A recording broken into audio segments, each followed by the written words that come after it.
आज भी मुझे वो रात याद है। रात के ठीक 2:17 बजे जब मेरे फोन पर एक अनजान नंबर से कॉल आया और दूसरी तरफ से बस एक ही आवाज आई, कमरा नंबर 13, वापस आ जाओ। मैंने सोचा कोई मजाक कर रहा है, लेकिन अगले ही पल मेरे कमरे का दरवाजा अपने आप धीरे धीरे खुलने लगा और बाहर कोई नहीं था।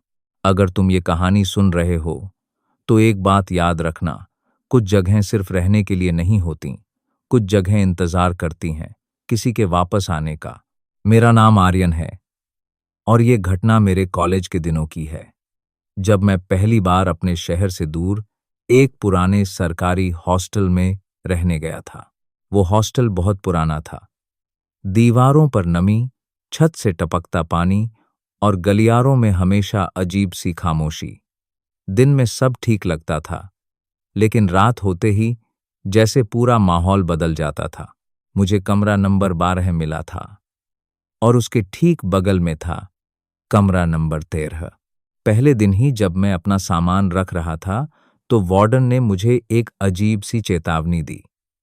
उसने कहा, कमरा नंबर 13 से दूर रहना, वो बंद है और हमेशा बंद ही रहेगा। मैंने हंसकर पूछा, क्यों सर, कोई स्टोर रूम है क्या? वो कुछ सेकंड तक चुप रहा, फिर बस इतना बोला, कुछ दरवाजे बंद ही अच्छे होते हैं। उस वक्त मुझे ये सब सिर्फ एक ओवर ड्रामेटिक बात लगी, लेकिन धीरे धीरे मुझे समझ आने लगा कि वो मजाक नहीं कर रहा था। पहली रात करीब 1 बजे मुझे अपने कमरे की दीवार के उस पार से हल्की हल्की खटखट की आवाज सुनाई दी। ठक ठक ठक। मैंने सोचा शायद कोई चूहा होगा या हवा की वजह से कुछ हिल रहा होगा, लेकिन वो आवाज धीरे धीरे तेज होने लगी, जैसे कोई अंदर से दरवाजा पीट रहा हो। मैं डर गया, लेकिन हिम्मत करके दरवाजे के पास गया और कान लगाकर सुनने लगा। अचानक आवाज बंद हो गई। पूरा सन्नाटा, इतना गहरा सन्नाटा कि मुझे अपनी ही सांसों की आवाज सुनाई देने लगी। अगले दिन मैंने अपने दोस्त रोहित से इस बारे में बात की। वो पहले तो हंसा, लेकिन फिर अचानक उसका चेहरा सीरियस हो गया। उसने धीरे से कहा, तू भी सुनने लगा? मैंने पूछा। वो बोला, भाई, उस कमरे में पहले एक स्टूडेंट रहता था, नाम था निखिल। मैंने कहा, तो? रोहित ने गहरी सांस ली। एक रात उसने खुद को उसी कमरे में बंद कर लिया और अगली सुबह वो जिंदा नहीं मिला। मेरे हाथ ठंडे पड़ गए और तब से वो कमरा बंद है। मैंने हंसने की कोशिश की, लेकिन अंदर से मुझे अजीब सा डर लगने लगा था।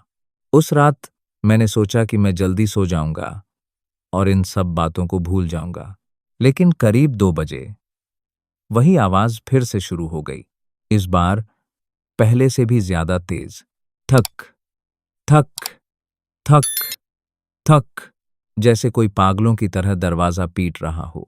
मैंने अपने कान बंद कर लिए, लेकिन आवाज रुक ही नहीं रही थी।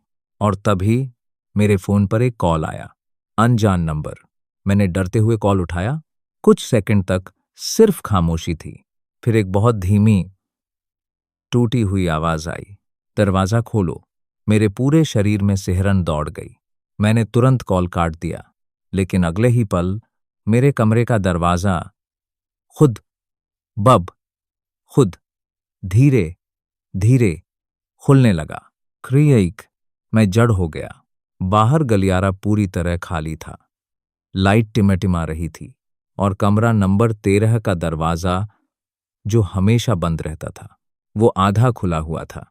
मैंने खुद से कहा, ये सब मेरा भ्रम है, लेकिन मेरे पैर अपने आप उस दरवाजे की तरफ बढ़ने लगे, जैसे कोई मुझे खींच रहा हो, जैसे कोई इंतजार कर रहा हो कि मैं अंदर आऊं। मैं दरवाजे के सामने खड़ा था। अंदर पूरी तरह अंधेरा, और फिर अंदर से किसी के सांस लेने की आवाज आई, धीमी, भारी और बेहद करीब। मैंने कांपते हुए अंदर झांका और उसी पल दरवाजा जोर से बंद हो गया। धड़ाम। मैं अंदर फंस चुका था। पूरा कमरा सड़ा हुआ, दीवारों पर अजीब निशान और फर्श पर जैसे किसी ने नाखून से कुछ लिखा हो। मैंने मोबाइल की टॉर्च ऑन की और जो मैंने देखा उसने मेरी रूह हिला दी। दीवार पर बड़े बड़े अक्षरों में लिखा था, वो वापस आएगा, और उसके नीचे एक नाम, निखिल। अचानक मेरे पीछे किसी के चलने की आवाज आई। धीरे धीरे, थक थक। मैंने पलट कर देखा और वहां कोई खड़ा था। उसका चेहरा पूरी तरह अंधेरे में छुपा हुआ, लेकिन उसकी आंखें सीधे मेरी तरफ देख रही थीं। वो मुस्कुरा रहा था, एक बेहद डरावनी, अस्वाभाविक मुस्कान के साथ। मैं चिल्लाना चाहता था, लेकिन आवाज नहीं निकल रही थी। और तभी वो धीरे धीरे मेरे करीब आने लगा। हर कदम के साथ कमरे का तापमान गिरता जा रहा था। मेरी सांस जम रही थी और उसका चेहरा अब साफ दिखने लगा था। वो निखिल था, या शायद उसका कुछ और। उसने मेरे कान के पास आकर फुसफुसाया, तू आ गया, अब तू जाएगा नहीं। अगले ही पल सब कुछ काला हो गया। जब मेरी आंख खुली, मैं अपने कमरे में था। कमरा नंबर 12, दरवाजा बंद, सब कुछ सामान्य। मैंने खुद को समझाया, ये सब एक बुरा सपना था। लेकिन जब मैं उठा, मेरे हाथ पर खून से लिखा हुआ था, शिसान। और उसी समय मेरे फोन पर फिर वही अनजान नंबर से कॉल आया। इस बार मैंने डरते हुए कॉल उठाया और दूसरी तरफ से मेरी ही आवाज आई, कमरा नंबर 13, वापस आ जाओ। उस दिन के बाद मैंने हॉस्टल छोड़ दिया, लेकिन अजीब बात यह है, आज भी हर रात 2:17 बजे मुझे वही कॉल आता है। और कभी कभी मेरे कमरे का दरवाजा अपने आप खुल जाता है, जैसे कोई अब भी मेरा इंतजार कर रहा हो। कमरा नंबर 13 में। मैंने उस हॉस्टल को छोड़ तो दिया था, लेकिन वो चीज, वो मेरे साथ आ चुकी थी। नई जगह, नया कमरा, नई जिंदगी। मैंने खुद को समझाया कि सब कुछ अब ठीक हो जाएगा, लेकिन सच ये था कि असली डर अब शुरू हुआ था। पहली रात, नए कमरे में। मैंने सोचा आज चैन की नींद सोऊंगा, लेकिन जैसे ही घड़ी ने 2:17 बजाए, मेरा फोन अपने आप बज उठा। वही अनजान नंबर। इस बार मैंने फोन को देखा, लेकिन उठाने की हिम्मत नहीं हुई। फोन लगातार बजता रहा, एक बार, 2 बार, 3 बार, और फिर अचानक खुद ही कट गया। मैंने राहत की सांस ली, लेकिन तभी मेरे कमरे के दरवाजे पर हल्की सी खटखट हुई। थक थक, मैं जम गया। इस नए फ्लैट में मेरे अलावा कोई नहीं रहता था।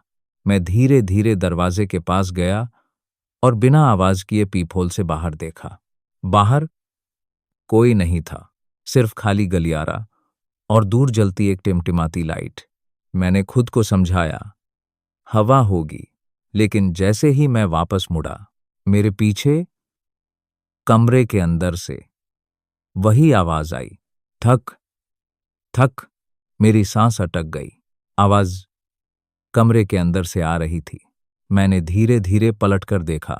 मेरे कमरे की दीवार पर एक गीला सा निशान बन रहा था, जैसे कोई अंदर से दीवार को छू रहा हो।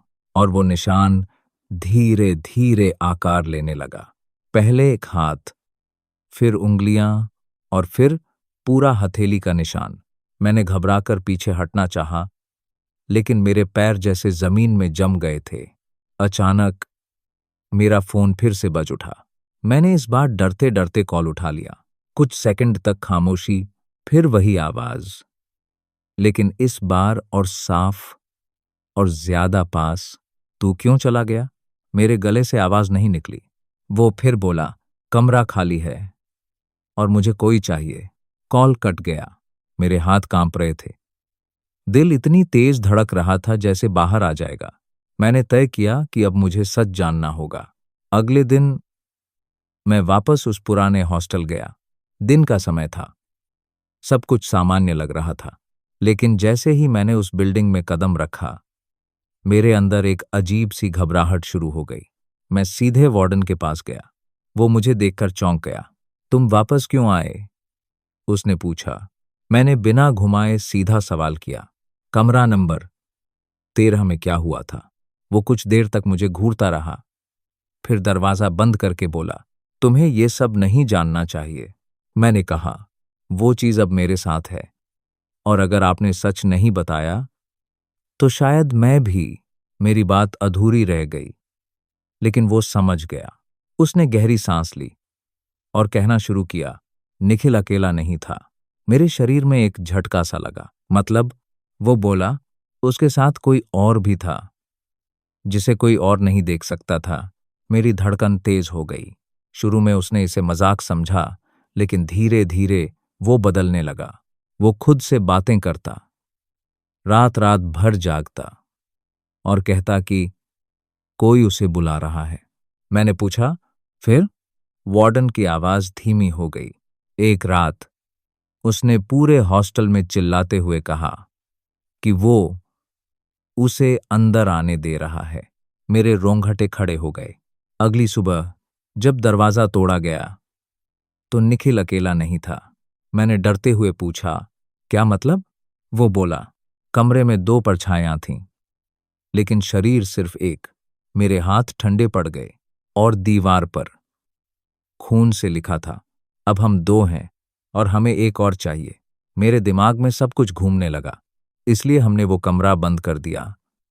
लेकिन शायद, वो मेरी तरफ देखता हुआ बोला, शायद वो अब भी किसी का इंतजार कर रहा है। मैंने कांपती आवाज में कहा, वो मेरे पीछे क्यों आया? वार्डन ने धीरे से जवाब दिया, क्योंकि तुमने दरवाजा खोला था। मेरे अंदर सन्नाटा छा गया। मुझे अचानक याद आया, उस रात जब मैंने पहली बार कमरा 13 के सामने खड़े होकर अंदर झांका था। शायद उसी पल मैंने उसे अंदर आने दिया था। मैं तुरंत वहां से निकल गया, लेकिन जाते जाते मेरी नजर एक बार फिर उस कमरे की तरफ गई। कमरा नंबर 13। इस बार उसका दरवाजा बंद था, लेकिन दरवाजे के नीचे से हल्की सी रोशनी आ रही थी, और उस रोशनी के साथ 2 परछाइयां हिल रही थीं। एक निखिल की, और दूसरी धीरे धीरे मेरी तरह दिखने लगी थी। मैं भागते हुए वहां से निकल गया। उस रात मैं अपने नए कमरे में था, पूरी तरह जागा हुआ। मैंने तय किया कि आज मैं 2:17 का इंतजार करूंगा। घड़ी की सुइयां धीरे धीरे आगे बढ़ रही थीं, और जैसे ही 2:17 हुआ, फोन बज उठा। इस बार मैंने बिना डरे कॉल उठा लिया। कुछ सेकंड खामोशी रही, फिर 2 आवाजें एक साथ आईं, हम इंतजार कर रहे हैं। मेरे हाथ से फोन गिर गया, और उसी पल मेरे कमरे के कोने में 2 परछाइयां बननी शुरू हो गईं। एक जो पहले से वहां थी, और दूसरी जो धीरे धीरे मेरे शरीर से अलग हो रही थी। मैंने खुद को देखा और उसी पल समझ गया, वो मुझे सिर्फ बुला नहीं रहा था, वो मुझे अपने जैसा बना रहा था। और शायद मैं अब पहले जैसा नहीं रहा। उस रात के बाद मैंने आईने में खुद को देखना लगभग छोड़ दिया, क्योंकि हर बार मुझे लगता था कि जो मैं देख रहा हूं वो मैं नहीं हूं। सुबह सब कुछ सामान्य लगता, लेकिन जैसे जैसे शाम होती, मेरे अंदर एक अजीब सी बेचैनी बढ़ने लगती। और रात 2:17 वो अब सिर्फ एक समय नहीं था, वो एक दरवाजा बन चुका था। उस दिन मैंने खुद को रोकने की कोशिश की। मैंने अपने कमरे की सारी लाइट्स ऑन कर दीं, टीवी चलाया, फोन पर म्यूजिक लगा दिया, ताकि मैं उस खामोशी को सुन ही ना पाऊं। लेकिन सच ये है, कुछ आवाजें बाहर से नहीं, अंदर से आती हैं, और उन्हें तुम चाहे जितना दबाओ, वो उतनी ही तेज हो जाती हैं। घड़ी ने जैसे ही 2:16 दिखाया, मेरे सीने में धड़कन अचानक बहुत तेज हो गई। मैंने खुद से कहा, आज नहीं, आज मैं फोन नहीं उठाऊंगा, आज मैं कुछ नहीं सुनूंगा। आर्डेंशिफन फोन बजा। स्क्रीन पर वही अनजान नंबर, लेकिन इस बार कुछ अलग था। कॉलर आईडी पर मेरा ही नाम लिखा था, आर्यन कॉलिंग। मेरे हाथ कांपने लगे। मैंने फोन उठाने से पहले ही महसूस किया कि मेरे पीछे कोई खड़ा है। धीरे धीरे मैंने गर्दन घुमाई। कमरे के कोने में अंधेरे के बीच एक परछाई खड़ी थी। वो हिल नहीं रही थी, बस मुझे देख रही थी। मैंने कांपते हुए पूछा, कौन? कोई जवाब नहीं, सिर्फ धीमी सांसों की आवाज। फोन अब भी बज रहा था। मैंने डरते हुए कॉल उठा लिया और जैसे ही मैंने हेलो कहा, मेरे सामने खड़ी परछाई ने भी उसी वक्त मेरे ही लहजे में कहा, हेलो। मेरे शरीर में जैसे करंट दौड़ गया। फोन के दूसरी तरफ से आवाज आई। अब फर्क समझ में आ रहा है। मैंने तुरंत फोन काट दिया, लेकिन इस बार आवाज बाहर से नहीं, मेरे दिमाग के अंदर गूंज रही थी। तू और मैं अब अलग नहीं है। मैं घबराकर पीछे हटने लगा, लेकिन वो परछाई धीरे धीरे मेरी तरफ बढ़ने लगी। हर कदम के साथ उसकी शक्ल साफ होती जा रही थी और कुछ ही सेकंड में वो पूरी तरह मेरी तरह दिखने लगी। वही चेहरा, वही आंखें, वही हाव भाव। बस एक फर्क था, उसकी मुस्कान। वो मुस्कुरा रहा था, लेकिन उस मुस्कान में इंसानियत नहीं थी। मैंने हिम्मत करके पूछा, तू क्या चाहता है? वो धीरे धीरे मेरे बिल्कुल पास आ गया और मेरे कान के पास आकर फुसफुसाया, वापस चल। मेरे दिमाग में तुरंत कमरा नंबर 13 की तस्वीर घूम गई। मैंने जोर से सिर हिलाया, नहीं, मैं वापस नहीं जाऊंगा। वो हल्का सा हंसा, तू जा चुका है। मैं चौंक गया। क्या मतलब? उसने मेरी आंखों में देखते हुए कहा, हर रात जब तू सोता है, तू वहीं होता है। मेरे पैरों तले जमीन खिसक गई। मुझे अचानक कुछ याद आने लगा। टूटी फूटी झलकियां, अंधेरा कमरा, दीवार पर लिखे शब्द, और मैं कमरा नंबर 13 के अंदर खड़ा हुआ। मैंने घबराकर कहा, नहीं, ये सच नहीं है। वो बोला, तो फिर ये क्या है? अचानक मेरे कमरे की दीवारें बदलने लगीं, रंग फीका पड़ने लगा, पेंट उखड़ने लगा और कुछ ही सेकंड में मेरा पूरा कमरा उसी पुराने हॉस्टल के कमरे में बदल चुका था। कमरा नंबर 13। मेरी सांस रुक गई। मैंने चारों तरफ देखा। वही दीवारें, वही सड़ांध, वही अंधेरा, और सामने दो परछायां खड़ी थीं। एक जो मेरी तरह थी और दूसरी निखिल। इस बार वो साफ दिख रहा था। उसकी आंखें पूरी तरह काली, चेहरा पीला और होंठों पर वही डरावनी मुस्कान। वो धीरे धीरे मेरी तरफ बढ़ा। तू समझ क्यों नहीं रहा? उसकी आवाज अब सीधे मेरे दिमाग में गूंज रही थी। ये जगह तुझे छोड़ने वाली नहीं है। मैंने चिल्लाकर कहा, मुझे जाने दो। वो हंसा, जाने के लिए आया ही कौन था? अचानक दीवार पर लिखे शब्द चमकने लगे, अब हम दो हैं। और फिर धीरे धीरे उसके नीचे एक नई लाइन जुड़ गई, अब हम 3 हैं। मेरी सांसें तेज हो गईं। मैं पीछे हटने लगा, लेकिन मेरे पीछे वही तीसरी परछाई खड़ी थी। मैंने पलटकर देखा, वो मैं था, लेकिन इस बार वो पूरी तरह अलग था। उसकी आंखों में कुछ भी नहीं था, सिर्फ खालीपन। उसने धीरे धीरे अपना हाथ मेरी तरफ बढ़ाया। चल। मेरे शरीर ने खुद उसका हाथ पकड़ लिया।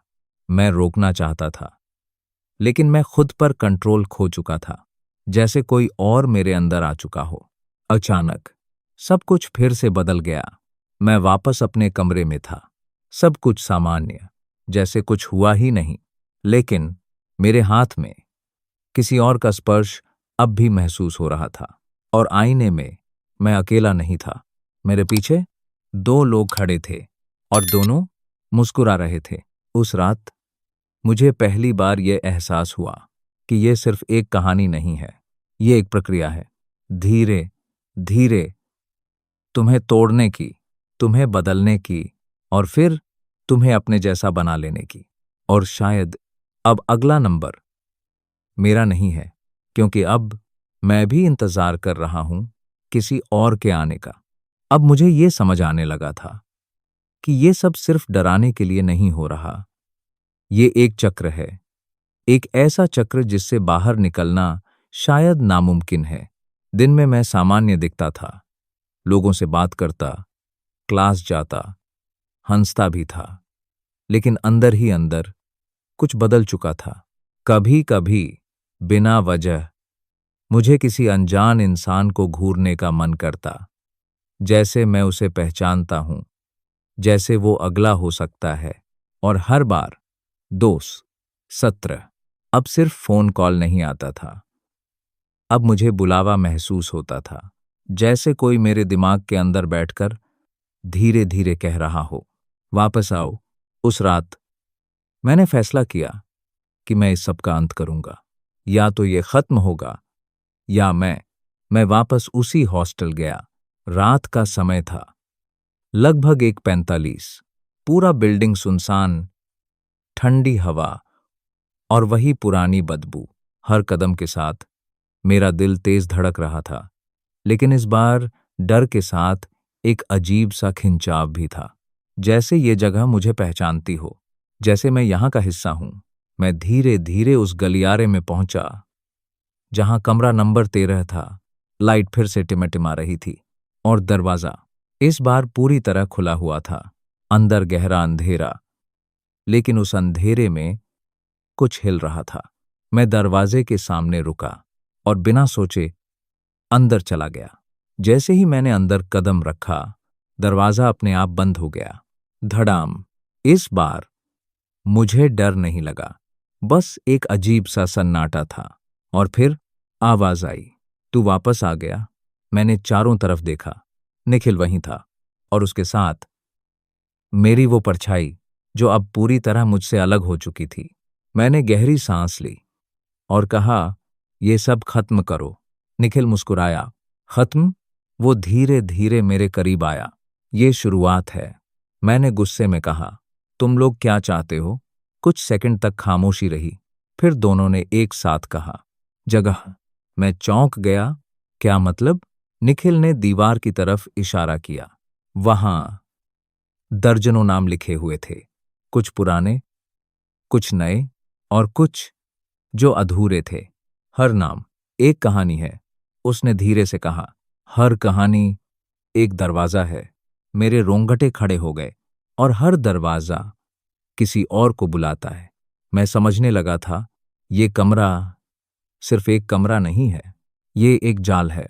एक ऐसा जाल जो लोगों को खींचता है, उन्हें तोड़ता है और फिर उन्हें इसका हिस्सा बना देता है।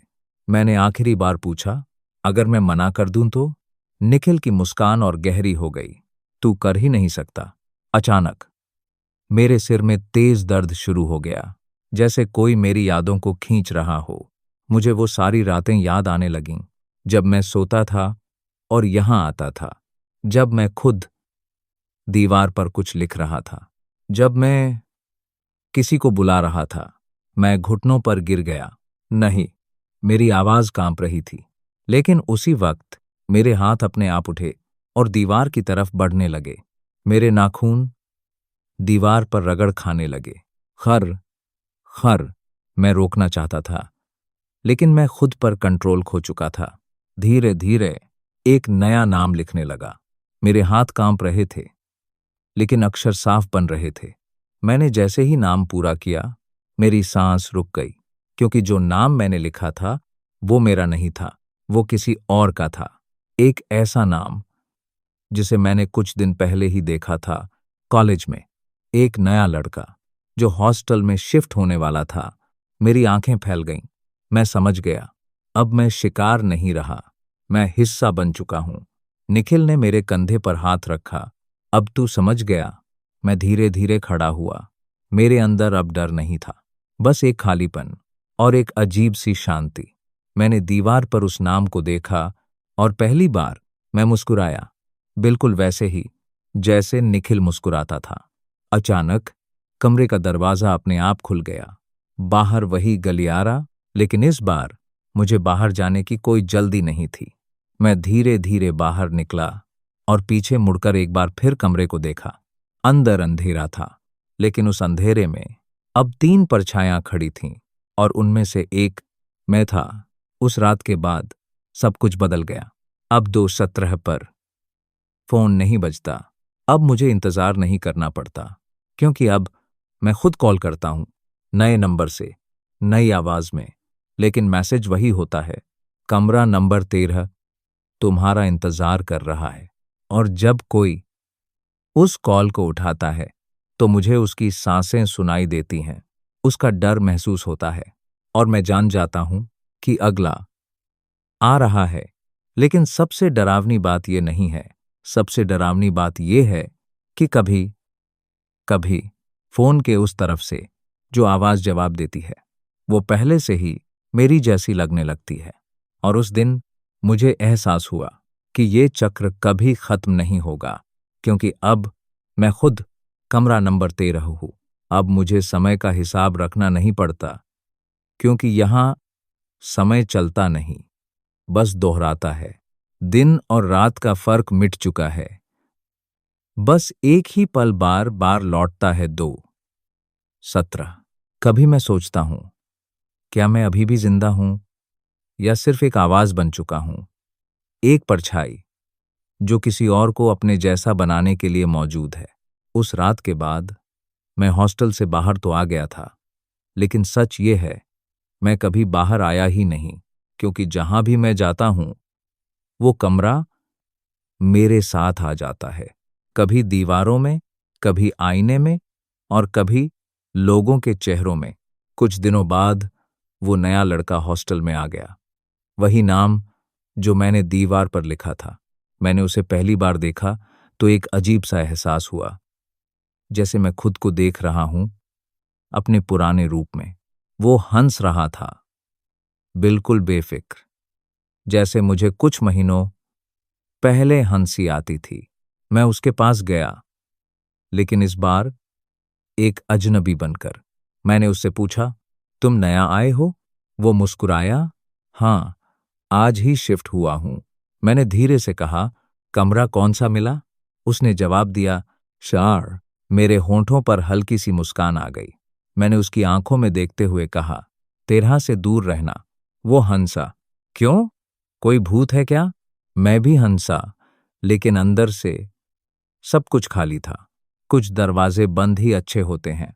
मैंने वही लाइन दोहराई जो कभी मुझसे कही गई थी, लेकिन फर्क ये था, अब मैं चेतावनी नहीं दे रहा था, मैं रास्ता बना रहा था।